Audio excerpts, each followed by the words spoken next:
Vorstellen darf ich Professor Alessandro Golkar.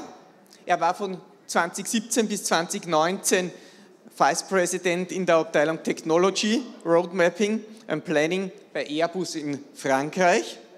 Ebenso war er rund 10 Jahre an einer graduierten Forschungsuniversität, die in Moskau sitzt. Ganz frisch, jetzt mit 1. September 2022, folgte er den Ruf an die Technische Universität München, an den neu gegründeten Lehrstuhl für Pico-Nanosatelliten und Satellitenkonstellationen, auch gedacht, soweit ich informiert bin, als Nachfolger von Professor Walter, der emeritiert. Die Münchner Tagung hier an der Hochschule bietet traditionell ein breites Spektrum und Einblicke in aktuellste Entwicklungen. Hat Professor Golkar meines Wissens auch kein Rufzeichen inne, so ist es doch umso schöner, dass er sich für den nunmehrigen Vortrag bereit erklärt hat, hinsichtlich den kleinen autonomen Satelliten. Er spricht mehrere Sprachen, den heutigen Vortrag wird er allerdings in Englisch halten. Please, thank you very much. Thank you. Or we can do Italian, so you can choose. One of the two. Okay. Well, sorry, unfortunately I don't speak German yet. I've been in this country for 6 months, but I'm trying. Sooner or later I will get it. Okay, so yeah, my name is Alessandro Golkar. Just joined the Technical University of Munich. And today I'm going to give you 2 things. One, by request, there's been lots of interest to learn more about the MOVE satellites that the students at TUM Munich are doing. I'm learning too what they're doing, so I'm just going to report some information, but if you have any questions, it's better you ask the students directly, to be honest. But I'm happy to relay if you want. And then I'm going to show you some of the things that I've been doing in my previous activity, just to show the philosophy on how small satellites are going to be developed in this new chair, which is called the Chair of Pico, Nanosatellites, and Satellite Constellations. Okay, it's a long name. I'm trying to shorten it, but let's see if I manage. And you will see how this could also be of interest, of course, for the radio amateur community, which is always very precious, always very grateful when people spend their time and effort to help find our CubeSats. Right? So thank you for this incredible service. So as you probably know, but just to give you a bit of visibility, actually the reason why I came here is that TUM is investing very much in space nowadays.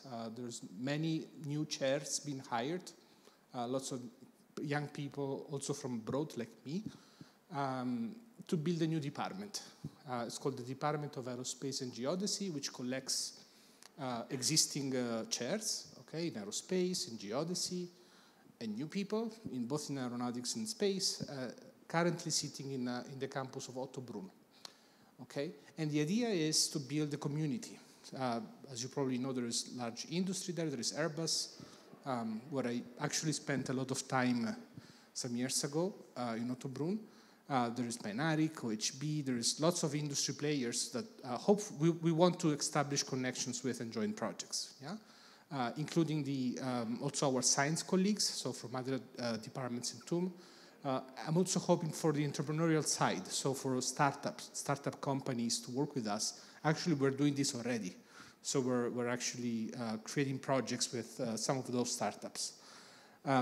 And this is what we call, well, inside this big complex, with our space colleagues, we're creating the so-called Space Missions Laboratory. Okay? It's an effort where multiple chairs gather together with different competencies, different backgrounds, trying to bring interesting missions for research purposes. Okay, so of course our interest is research. So before let's say get into the specifics, okay, as you know, you can do satellites for a number of reasons. Yeah, so I would actually argue that nowadays even a high school could do a CubeSat. One new CubeSat with a simple beacon. we could do a high school team to do that nowadays. It's quite, let's say, consolidated, which is great. It's a great experience for education. When students get to see hardware, even if it's for a simple reason, they learn a lot. But let's say if we want to have the ambition to be a research university at the forefront, let's say world class, we need to push the state of the art. So we need to try to do things that today are hard to do, yeah? And possibly that are aligned to where, let's say, innovation is going on today. So this slide here shows 4 of the trends that we observe in the space industry. And actually, it's regardless of the size of the satellites. So it's not just about the small satellites, it's about the big ones, you know, geostationary, MEO, constellations. All these trends affect everyone. The first one is autonomy. So the ability to have intelligence on board. What do I mean by that? So if you consider, for example, you know those Earth observation spacecraft that take images from the ground and then relay them to some ground station? Yeah, so that's a passive collection of data. Yeah. What could we do more? Well, we could have intelligence on board, for example, to remove clouds. As you know, when you do optical imaging, most of it is unfortunately clouds, which is useless let's say for some purposes. The specific application actually I've done in a previous satellite, which I'm going to show you some years ago.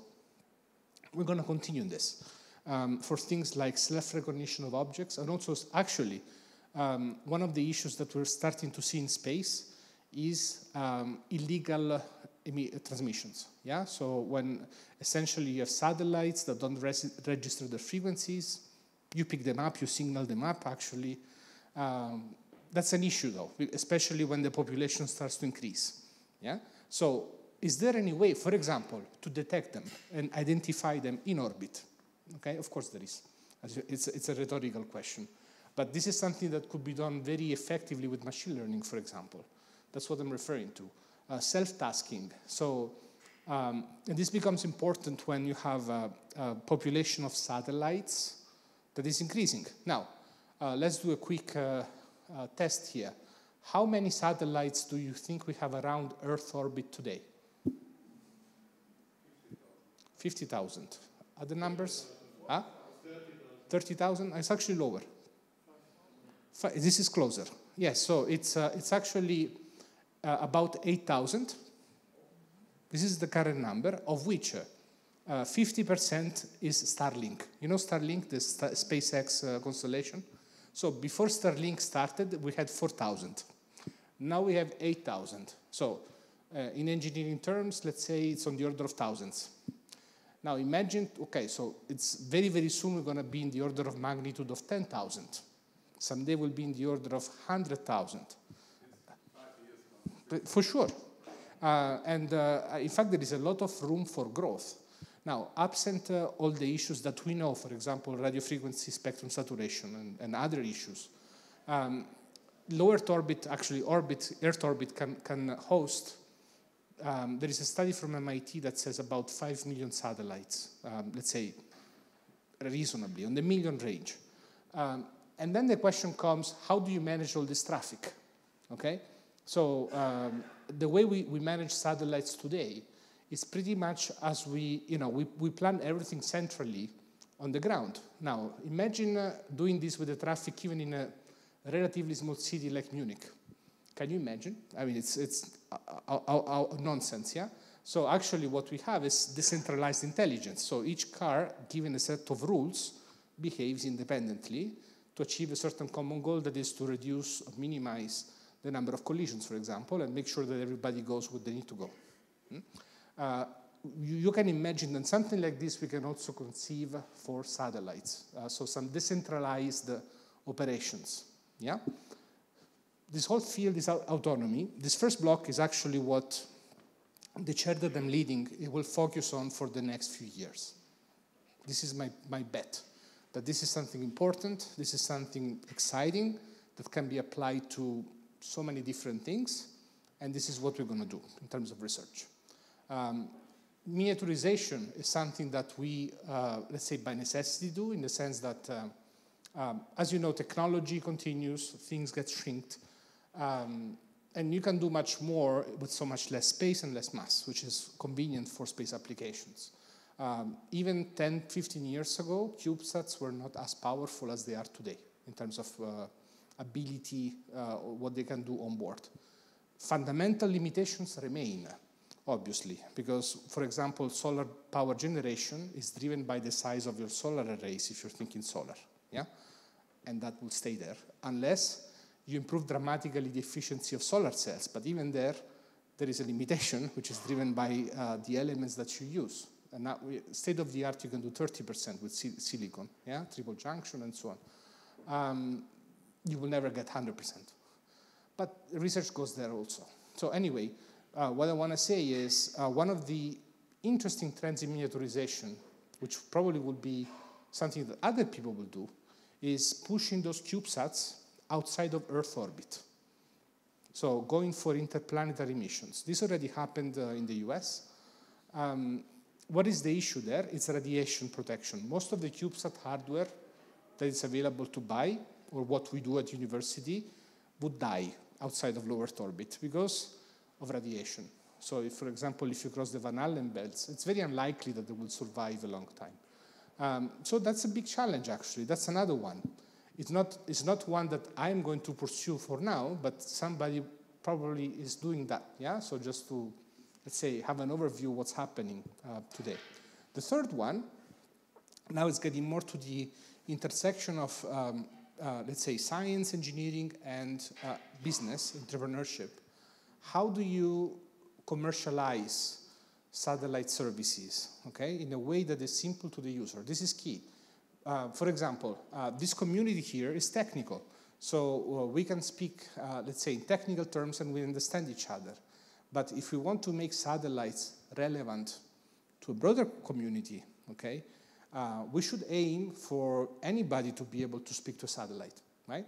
Anybody to be able to set up, you know, a station and interact.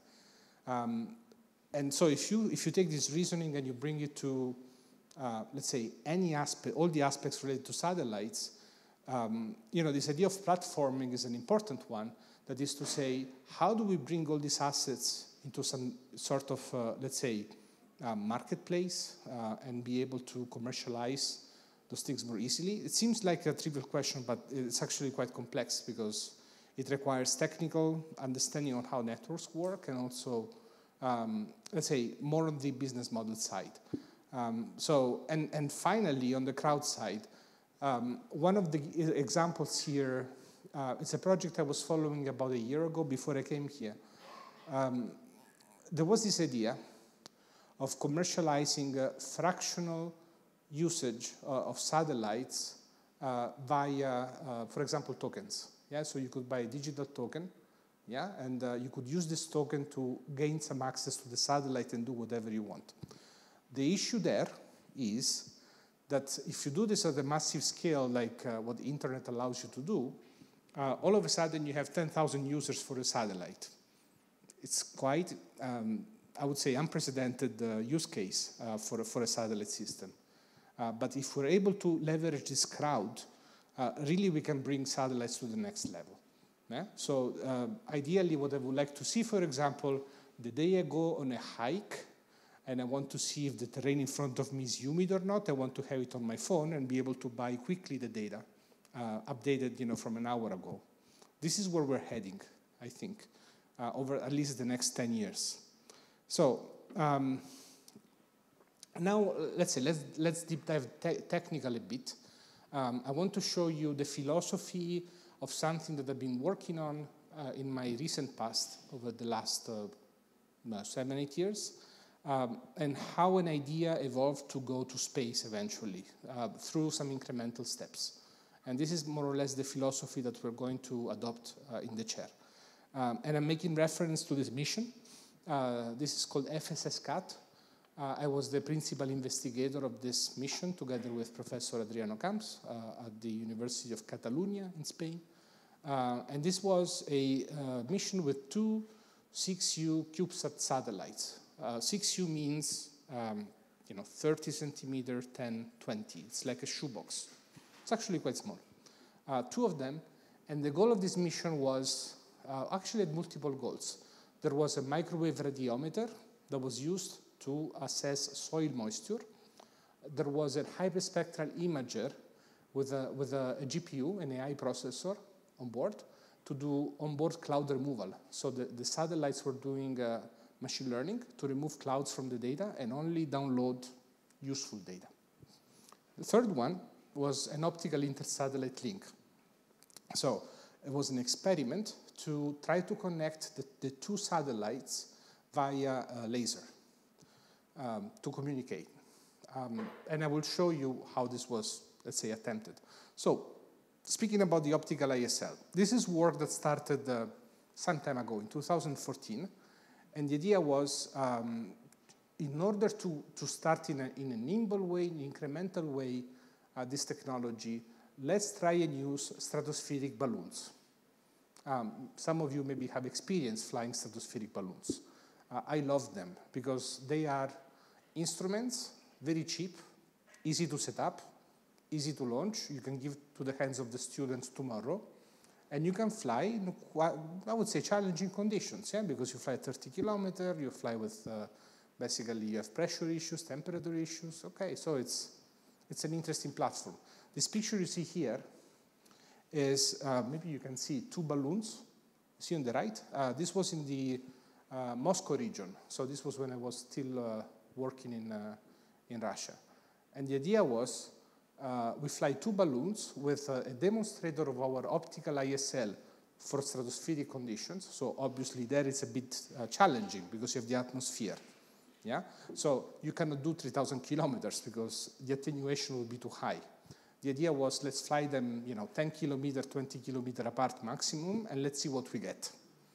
And actually what we got was, in that case, so this is a picture taken from one of the balloons, the one below. You see the small artifact here. This is the communicator communicating to the other balloon that is up there. You cannot see. So there we achieved 320 megabit per second of average data rate, 1.6 terabit of data exchanged at 20 kilometer distance with a laser power of 1 watt. Now, how did we do this? This was 3 years later. It was actually very, very cheap demonstrator. The frame was wooden, was done with a laser cutter. You know, the whole case was styrofoam. The telescope I bought on Amazon for €100. The gimbal we built in the lab, 3D printed. The whole thing costed, the most expensive thing was the Blade RF, the software-defined radio, because this thing was running on SDR, okay? Yeah, and the FPGA running the laser. The whole thing costed maybe €2,000 tops per unit. And we were able to demonstrate that we could do, let's say, at least optical ISL. And then, in 2017, we actually won this grant from the European Space Agency for €1 million, bringing up this idea. And now we could fly this on a satellite. And you see this box here, the black box here, this is the space version. So this thing that was this big was miniaturized to something this small, which I'm going to show you. It's a box that is 10-10-15. It's a cast grain telescope, so it has a receiver, a primary mirror, a secondary mirror that brings the beam to the detector. Okay, and then inside there is an FPGA that does all the processing. And actually, given that it was an FPGA, we could do, quote unquote, a software-defined laser. So we could change the modulation on the fly. We could do software-defined radiation protection. So what that means is, if a part of the FPGA gets burnt or there is a solar event, you could just exclude that part of the array and keep going. The positioning, that's an excellent question. So there were two ways. One, for the major movement was the satellite, major pointing and tracking. And then the primary mirror was actually having some mechanism, okay? Yeah, electromechanic. And you see this hole here? this is the transmission block. You see the mouse? Yeah. This is the transmission block, which was a small, so there were two lenses with a mechanism to change the divergence. So at the beginning was very wide divergence, like a remote control. Yes, and then you focus it, exactly. Unfortunately, I have to say, we were not able to demonstrate the communication in space with this yet. And I'll tell you what went wrong. What went wrong was two things. One, the two satellites were not able, actually the claimed pointing performance was never achieved. In fact, because of the real conditions that we met, which were different than what we designed for. The deployment, you know, when these were deployed using the Vega launcher from ESA. The issue with Vega, the SSMS, is that when they deploy you, there is lots of uncertainty, and they deploy you with so many other satellites, you're not able to find yourself for a few days. These things stumble, and when we found them out, they were already 1,000 kilometers apart. It was challenging, so a pity. But this thing was developed in 12 months. It didn't take 10 years. It took 12 months to do this. So this is the philosophy. We're going to do it again. And next time we learn something, we're going to do it better. Eventually we succeed. Okay? So this is the thing. From initial idea to space, it took 4 years, including stratospheric demonstrators. And it took 4 years because I didn't have money at the beginning for space. Otherwise, it would have been done in 3 years, maybe. This is the same thing that I would like to do here. To be able to fly, DLR allowing, a satellite every 18 months, okay? 18 months, 1 year and a half. So will you try rideshare on SpaceX and bring your own launch at a small position? Anywhere. So actually, in Ottobrunn, we have ISL Aerospace. It's a German startup that is building a launcher, which is driven by TUM alumni. And of course, I'm knocking at their door to launch. But yeah, the idea would be to fly anywhere. So, and maybe if you want to achieve a more position double start, that you bring your own launcher. And I think with the rideshare missions, you would have to have a standardized adapter to the spacecraft. yeah. But you can bring your own launcher. While on the Vega missions, you have to use the launcher they provide you, I think. I'm not sure what you mean by launcher. The box where you fire off your deploy. Yeah, exactly. So you're right. Actually, there is another solution, which is now developed by an Italian startup company called D-Orbit. They do precision orbit insertion. So they have like a satellite, which is carrying all the CubeSats, and they will do the precise deployment for you. This is one approach. The other approach, let's say, lesson learned from this mission, you need propulsion, for sure. This was without propulsion. Now, for example, in our department, we have the chair of propulsion, so now we're able to have it. So the idea, again, will be, we're going to fly these things every 18 months, funding allowing and everything else allowing, and learn and improve and learn until we get it. Yeah? And once we get them, the idea will be to incentivize the students to commercialize it if they want.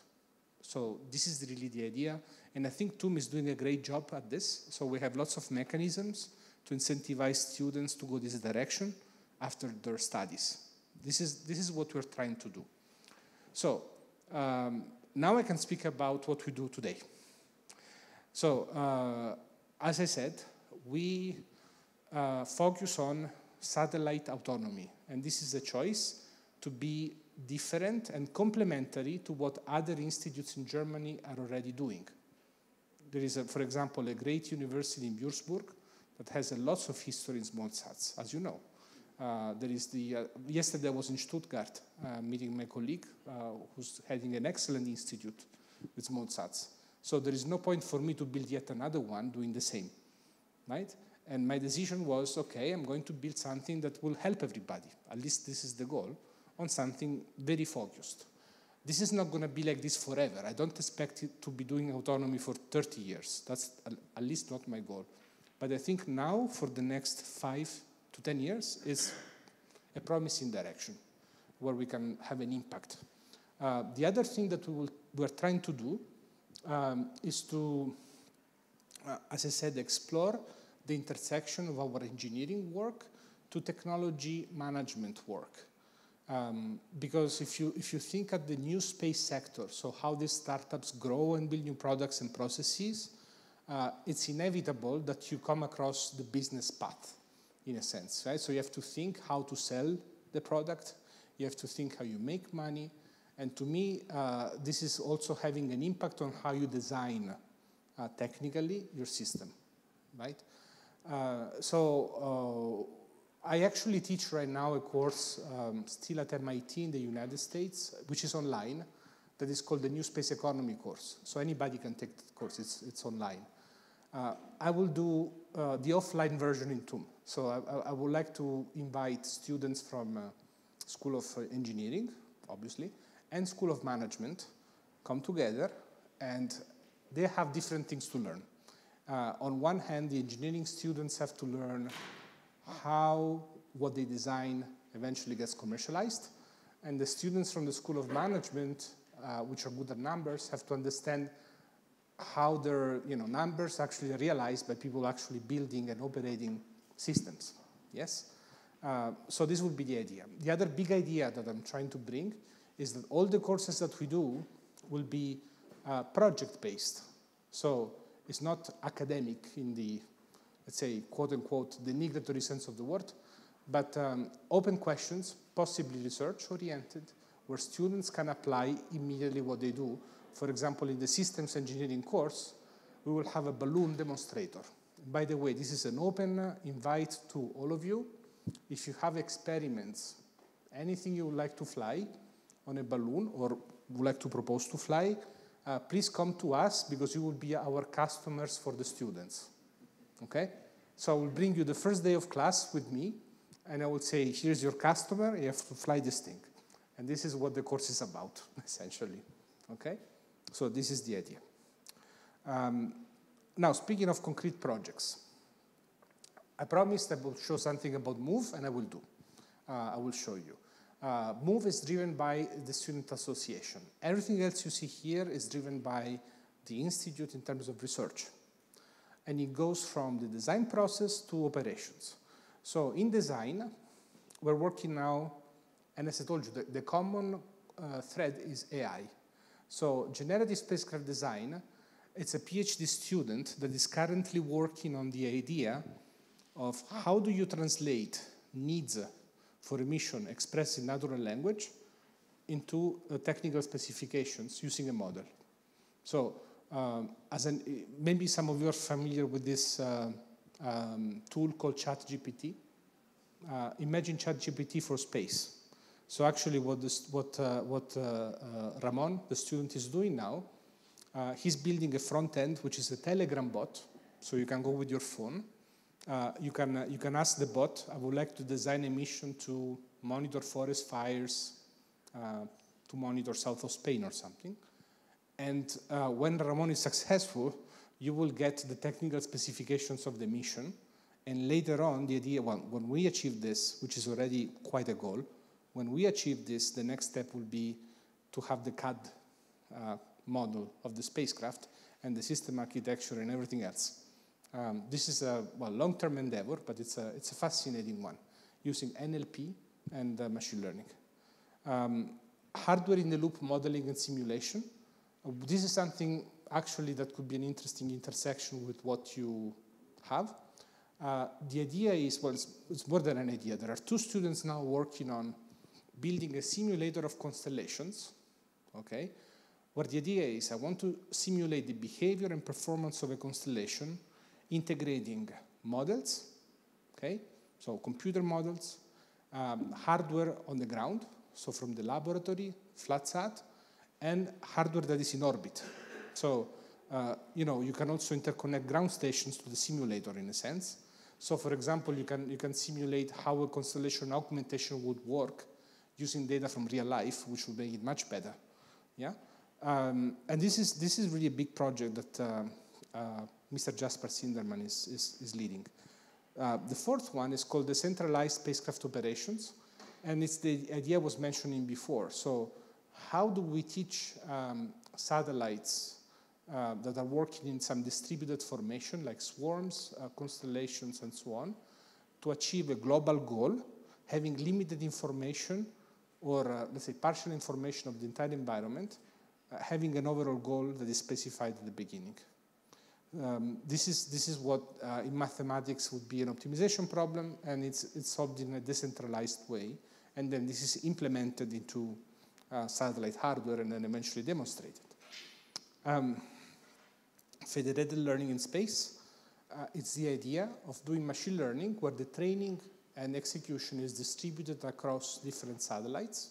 Because remember, what our chair does is constellation, so distributed, you have multiple units working together. This is the interest, yeah?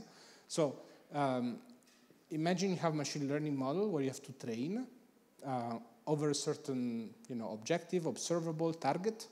This is done by each individual unit, and then all these units exchange model parameters instead of the data. So you can reduce the data requirement in terms of bandwidth that you need for ISL.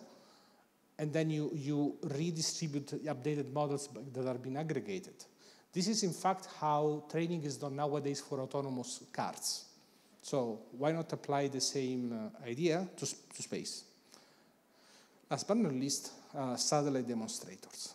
Now, how long do those balloons stay up there? Stratospheric balloons? The balloons for the... It really depends. That was the next question. How do you make sure they are not mistaken for China? It really depends, actually. So you have to be very careful when you fly those balloons. The ratio, of your thrust and the weight has to be carefully calculated, because if it's underinflated, those balloons can stay afloat for a long time. This is probably what happened with this US thing. Even with a €100 balloon, if you do it wrong, it can go to Japan from Germany. Could be. It could happen. It actually happened to me once. But it was not that dramatic. But when we fly those missions, typically you want to have maximum 30 kilometers because you want to recover them. So you try to make them race fast so that the ascent time is like 10 minutes, then they explode, and then they will descend, 20-minute flight, 30 kilometers. You have to be careful with winds, so you have to be careful where you launch, when you launch. There is a number of... Let's say there is no standard answer to your question. Depends on weather, depends on how you load them, and so on. So if you know a bit of Russian geography, one of my balloons went from Moscow to Nizhny Novgorod, which was 400 kilometers away. That was not intended. But yeah, we went to recover it, even in that case, because you put, those spot trackers with Global Star, so you can actually track them. You know where they are. Yeah. So you can track them easily, right? And the second question is, how do you make sure they're not mistaken as foreign objects? You always have to follow the regulations of the country. So every country has different rules. You have to notify the authorities with certain advance. Also in Germany, there is a procedure for that. No. To do the around the world thing, you would need so-called zero pressure balloons, which are a different technology, which is bigger, more expensive, requires certain authorization, and it's not €100 project. What I'm talking about is something quite cheap that can be funded easily, but still relevant. So I wanted to show you, but with the caveat, I'm not involved in the development, so I'm just showing information. And for all questions you can ask, I will relay, okay? The move satellites. What I learned is that these satellites are built by the WAR Student Association, which it seems to me a very active and very productive association of students. Maybe you're already in touch with them, I'm not sure, but they're really great. They spend a lot of time, extracurricular time, just to make things happen, which is really exciting, actually. And they're building a satellite on their own. Now there are this third one. So far, as far as I understand, these satellites have an educational purpose. So they're not targeting research as the first goal. But in this one that they're building now, they have a payload for particle detection to measure debris. Now, obviously, as you might imagine, the probability you do detection is proportional to the surface area of the detector. And when you're speaking of a CubeSat, there's not that much surface area. So I think they still have to work a little bit on their scientific concept. But the idea is they have a particle detector, and they want to measure mass, velocity, and particle flux, and they want to validate debris models. It's actually a 6U platform. So the MOVE series started in 2013, which they launched, and now they're moved into the 6U platform system.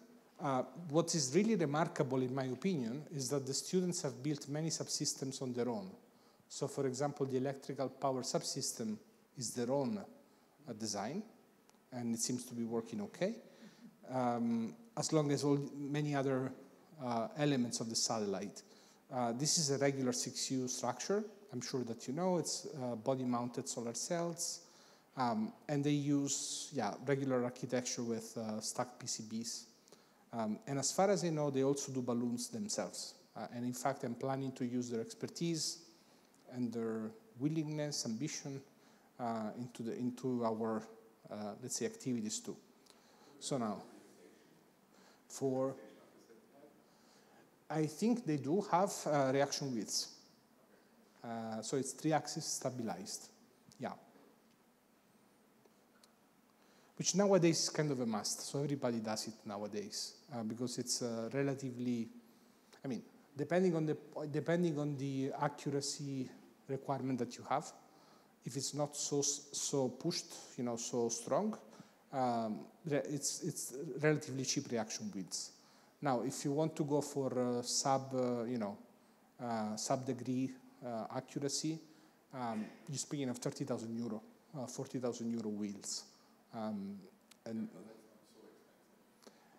it depends on who you talk to. Yeah, for a student project, it starts to be expensive, no? Okay, so anyway, back to what we do.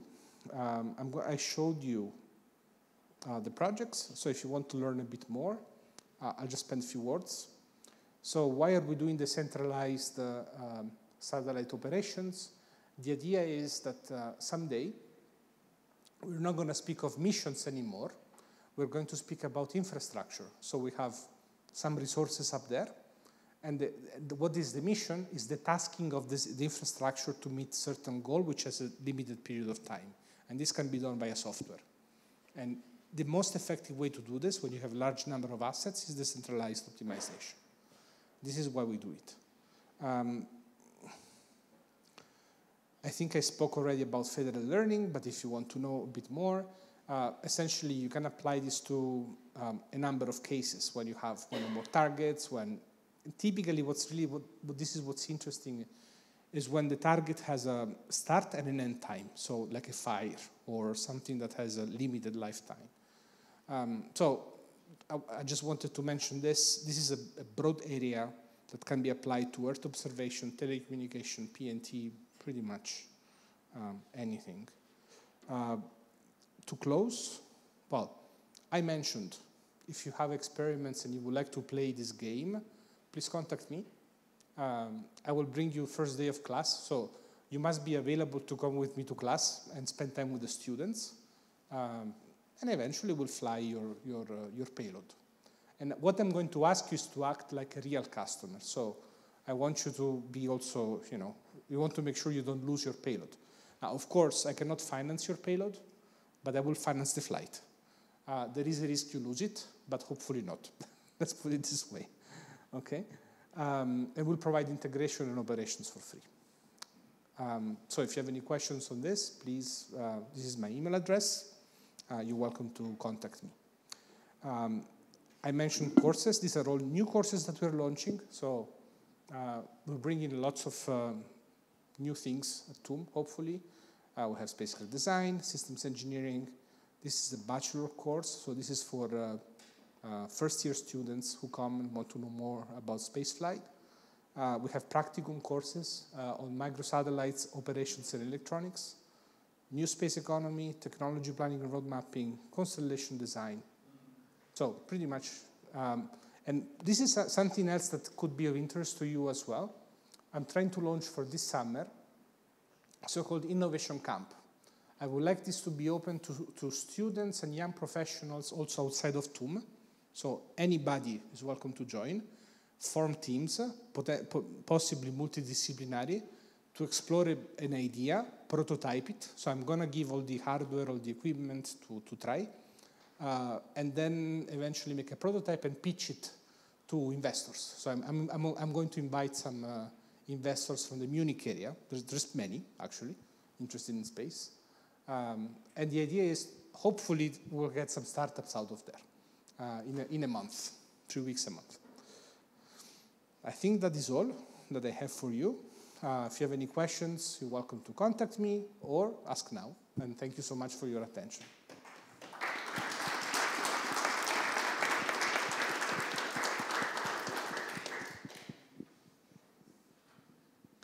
Thank you very much. There are some questions.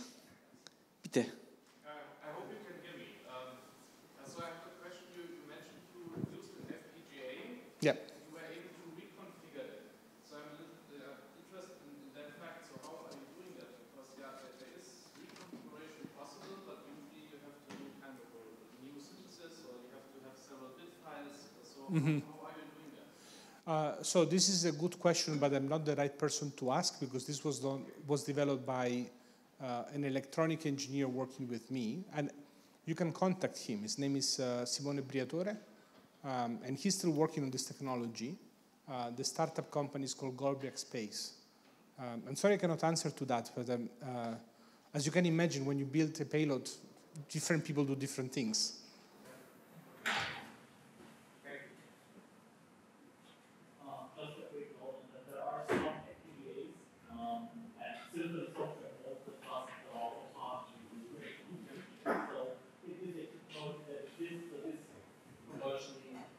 Available from like Xilinx, Intel, similar FPGA manufacturers. So you don't have to do entire synthesis and reconfiguration anymore. If that is used, or if they use something more sophisticated? No, I think what was used was something available on the market, actually. Because you have, Yeah. you also have, you have to Huh? know that the strike. Yeah, exactly.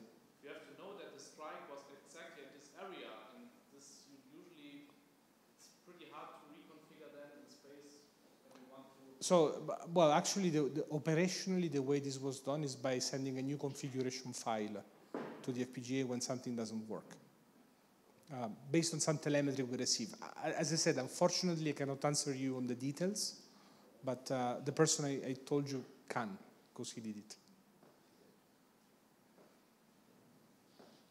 One more. This question, this is a maybe sub-question, I would say. So,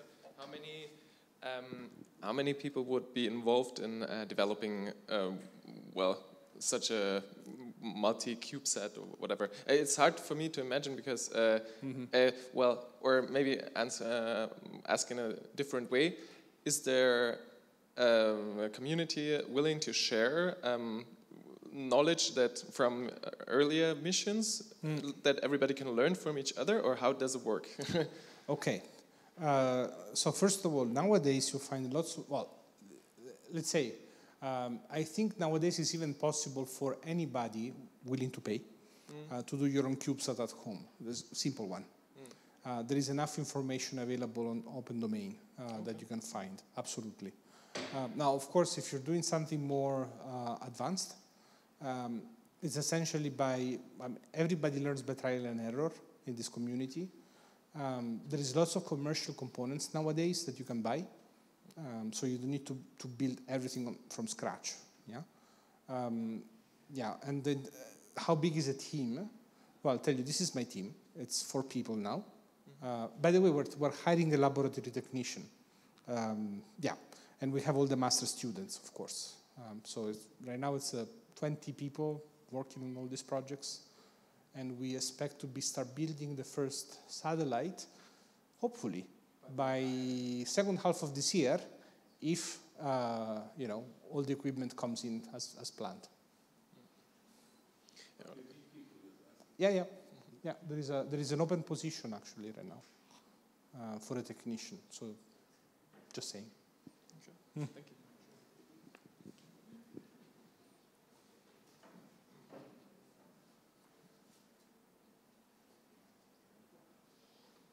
Wer will noch mal? Wer hat noch nicht?